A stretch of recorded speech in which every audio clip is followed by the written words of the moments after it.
Hey guys, welcome back. It wasn't too long ago that I spoke to you. Just yesterday, I was sitting here making a video with some Season of Discovery news, and not even 24 hours later, here I am recording again quickly for you because we've heard something yet again, which is fantastic. And look, we don't want to learn too much, obviously, because the whole point is Season of Discovery.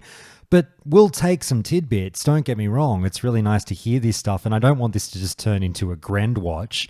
But Grant is the one letting the tidbits out. And I think it's important, like I said yesterday, that he is noticeably getting on the front foot and, getting some points out there that are really important that people might need to take on board before getting started with Season of Discovery, particularly in relation to character creation that we touched on yesterday, and wanting to let everyone know that, hey, this is going to be balanced. Don't worry in terms of faction choice. So just letting you know these few tweets that he's let out there today, as of 55 minutes ago, as you can see on screen there, Josh Greenfield said, lots of chatter about Horde not getting equal treatment in Season of Discovery. It was never true. Again, you've only seen low-level stuff.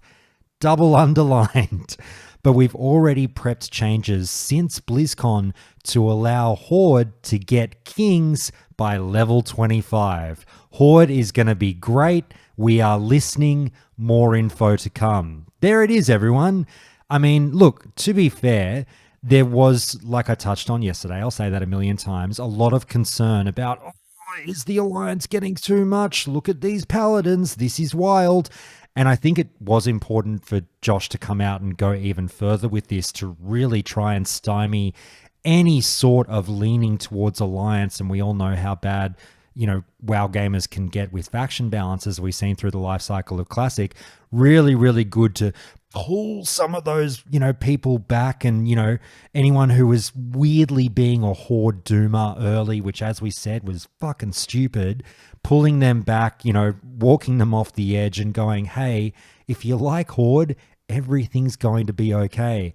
There you go. Kings by level 25 for Horde. That's what people wanted to hear, and we've heard it. Done. Great. And I'm sure that's not all. As they've said, Horde's going to be amazing. I'm sure they won't make you regret picking it. They are listening. They're already making tweaks based off of what they saw from the show floor at BlizzCon 2023. We said that on the podcast. It's not, bizarre to have thought that. Things aren't locked in. We're getting changes, adjustments already. This Classic team wants to make this game as good as they can for you. They're listening. So good work. My good friend of the podcast, AL, pops up there on Twitter saying, my only ask is to make it dripping with flavor, like Invocation of War Chiefs or something equally Metzen-esque. And Josh says always. So that's a bit of fun to hear coming forward. Look, let's go to the next one. Just a few tidbits here that will be helpful for us, again, with so little that we know about Season of Discovery. Nice point there from someone saying, as an elemental shaman, it will be nice to actually benefit from my air totem for once. Obviously it'd be nice to get a bit more variety in that regards, rather than feeling the need to always drop that Wind Fury totem. He also goes on to say, to add to my other post, please, please, please don't make faction decisions based on what is quote unquote best.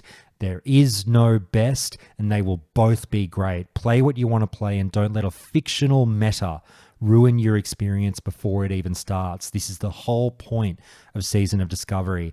Again, really firming up what we talked about yesterday. Don't let fuckwits on YouTube or Twitch or wherever they might be, who are, twisting content in a way to have you believe that this game is worked out already. If they're like, here's what's going to be best for the whole life cycle of Season of Discovery. They don't know. There is nothing that's been worked out to that extent. Look, you can say, I think this class is going to be best at 25, maybe based off of what we know. I would still say you can't even really say that, because we haven't seen everything. But, you could maybe make mildly educated guesses. But if you're picking, your main or your class based off of 25, again, hey man, you do you, that's for you. There's more to come. Josh goes on to confirm. After that, we've got, again, Stormsong coming up and saying, we already have a Totem of Salvation. It's called Tranquil Air Totem. It doesn't get talked about because it would replace Wind Fury and Grace of Air. Also, the Shaman in tank party can't use it since the tank will then get it. And Josh says, but this isn't the only version of Salvation that Horde is getting. Stay tuned for the 25 to 40 level band, which will be the next phase of Season of Discovery, the next leveling bracket that we get. It has been confirmed to be level 40. So there it is. You know, there's some wild and wacky things coming. Who would have guessed in the Season of Discovery? So Salvation is you know, there's going to be options in the realm of threat reduction or salvation. So that's fantastic to hear.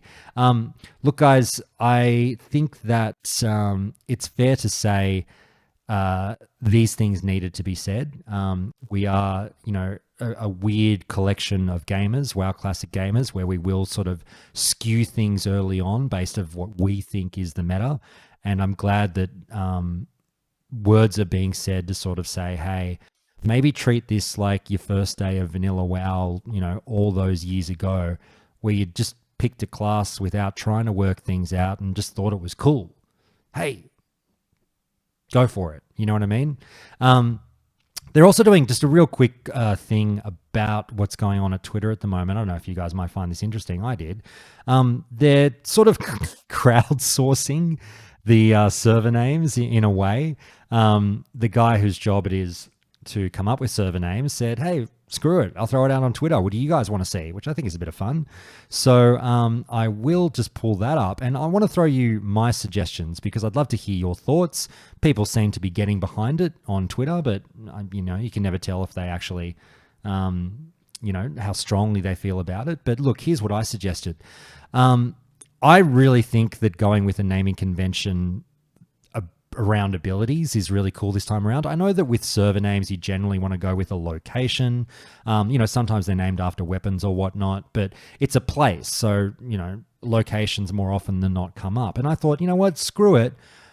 In the theme of what's happening with Season of Discovery, why don't we just go with ability names? There's some really cool, again, like Metzen-esque ability names that invoke that old school WoW, like bloodthirsty art feeling of orcs hammering humans and just like really old school, like dark fantasy in a way. The ability names are really sick. And there's some great ones on, you know, if you could put it on a server, I'd happily play on that server. And I sort of joked around and said, for me, there's 4 rules of server names in World of Warcraft. 1, it's got to be cool, goes without saying. 2, all server names have to be equally cool, so you don't automatically create server bias, where someone's like, well, of course I'm going to roll on that server rather than fucking the Lilypad server or whatever you might go with. Rule number 3 is, you know, you've got to basically have 2 to 3 syllables. That's BIS, as far as I'm concerned. Rule number 4, some people may agree or disagree on this one. I think it's best to avoid any reference whatsoever to the Horde or the Alliance so as to not create any sort of dumb faction bias on that server. Again, look, WoW gamers, we're weird, we're kind of dumb at times. We do silly things like go, oh, well, that'll be the Horde server. It's called fucking, you know, Thunderbluff. All the Horde roll there, and then weird shit sometimes happens like that. I just think it's best to avoid it. Just go like with a relatively neutral name. And so I said, you know, these are my suggestions. Hey, PvP servers, Blood Rage, Hellfire, Exorcism, and what's the other one I said? Mutilate. Yeah, all right. PvE, Ghost Wolf, Hurricane, Flame Strike, Serpent Sting. I thought about doing Moonfire instead of Serpent Sting, but I was wondering if people might equate Moonfire to Moonguard for some reason. But I think Moonfire is really cool as well. So if you swap out Serpent Sting for Moonfire, I think those are cool PvE names. I mean, of course, I think my suggestion is cool. That's why I fucking wrote it. But what do you guys think? I think this is a really great idea. Do you want to get behind it? Let's go. Get in there on Twitter or, you know, hit up someone on Reddit or do something if you agree with me. Oh, mate, Blood Rage, Hellfire, Exorcism, Mutilate. Lock it in. They're fucking cool as shit. All right.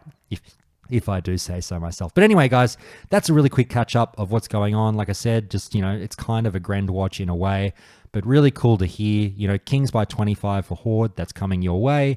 Let's see what more tidbits we learn over the next few days. As always, guys, my name is Josh. I am the host of Countdown to Classic, which is a very long-running WoW Classic podcast. It's been going for about 5.5 years now. If you click the link in the details below, you will see the Spotify link to my show. I'm about to publish the first episode since BlizzCon of my podcast within the next 12 hours, I would say. So look out for that one. That'll be a lot of fun. And we'll put some more podcast content up here as well for you. And I'll record live on YouTube and I'll do more little videos like this for you. So hit the like button, hit the subscribe button, follow along. We'll cover this game en route to launch and I'll stream it here on YouTube when it comes out as well. So be good. Catch you later. Thanks, everyone.